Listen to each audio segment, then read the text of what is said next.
By spring, rapid top growth of the annual ryegrass resumes, and its roots stretch deep into the soil. With this annual ryegrass, we had some of those feeder roots that went down up to 32 inches. So, you know, a person in general can just look at that and see that that annual ryegrass has created that root channel for that corn crop, let's say, coming in there, where it can send them feeder roots out and get down a lot deeper and find that moisture that, you know, may be crucial towards the end of summer. It's a soil quality issue, you know, trying to improve organic matter, you know, trying to increase the soil tilth and you know, get the soil right so that the soil's working for you rather than you working the soil. In the spring, temperature is critical in the burn down of annual ryegrass. Glyphosate doesn't translocate well under cool conditions. For effective burn down, the temperature needs to be 50 degrees or warmer. As it relates to planting crops after burn down, you should wait 7 to 14 days after applying glyphosate. But if you're using Roundup-ready corn or beans, you can plant them into the ryegrass first, then spray the glyphosate when the temperature is warmer. Burn down is very critical, and we've experienced great successes and some failures. From what I've experienced, I get too antsy trying to spray it off in the spring, and need to let it warm up a little bit more, because usually we're trying to go in and spray it and kill it, and so we can plant corn immediately. So have a little patience with it. We'll be ready when it's time to go out and get it knocked down immediately. Staying on top of it and you know, spraying the burn down today, be planning, scouting to make sure that you've got a good kill. That's all part of the management. I guess the main concern still in guys' mind is the burn down on the annual ryegrass. Not a problem. We've had it for 6 years, and you know, we still have to reseed it. It's not growing back. We've even had a couple farmers that have tried the ryegrass that have had some problems with it. The main thing is we went in and killed it, and they don't have any in that field today. So as long as it's handled right, you know, a quart of Roundup we're getting by with here and not having any problems.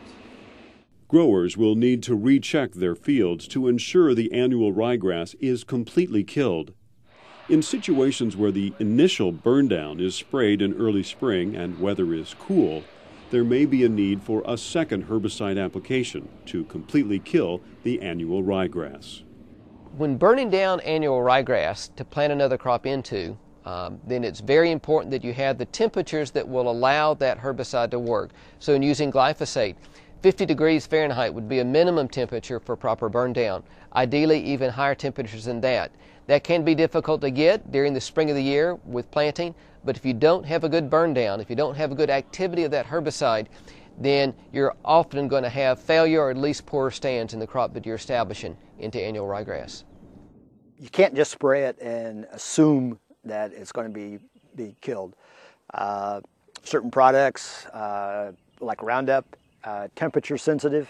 If it's cool and cloudy, you know, it may not get 100% kill. Also, if we're using Princep for residual control, it's worked pretty well as long as we've got moisture to activate it. With good management, annual ryegrass can not only add to a corn-soybean rotation, it can also be used as a valuable forage crop.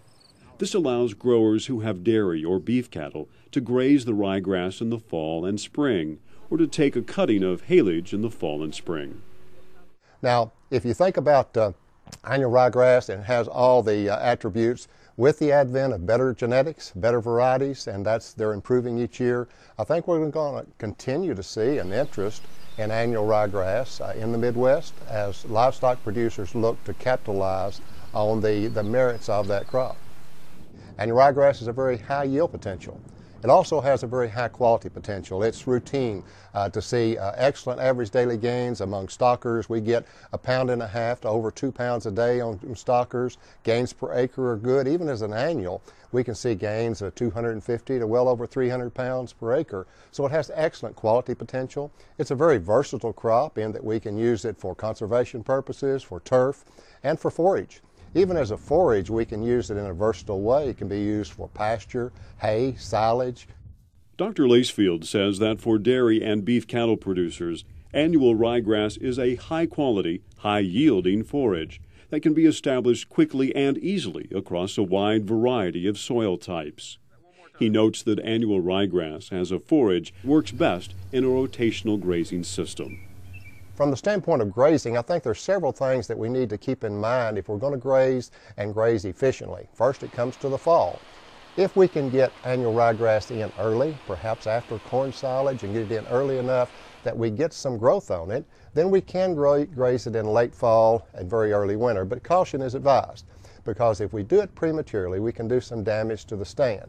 I like to top graze it. I don't like to take it in the ground during that period of time. So be a little cautious there in the fall.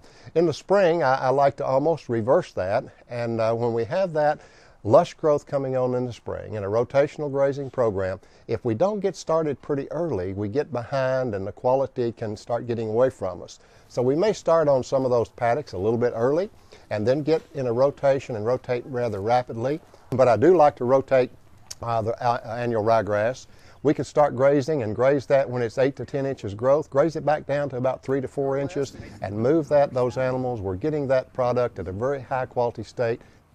Growers using annual ryegrass as a cover crop believe it pays off with improved soils, weed suppression, reduced incidence of soybean cyst nematodes, more effective use of nitrogen, deeper root systems, and most important of all, increased yields for corn and soybeans.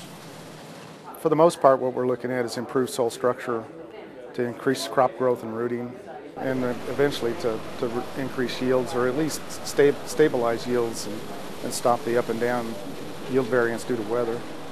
In the end result, this gives us a lot better soil structure, soil health, air and water movement, and ultimately what the farmers are interested in is yield advantage.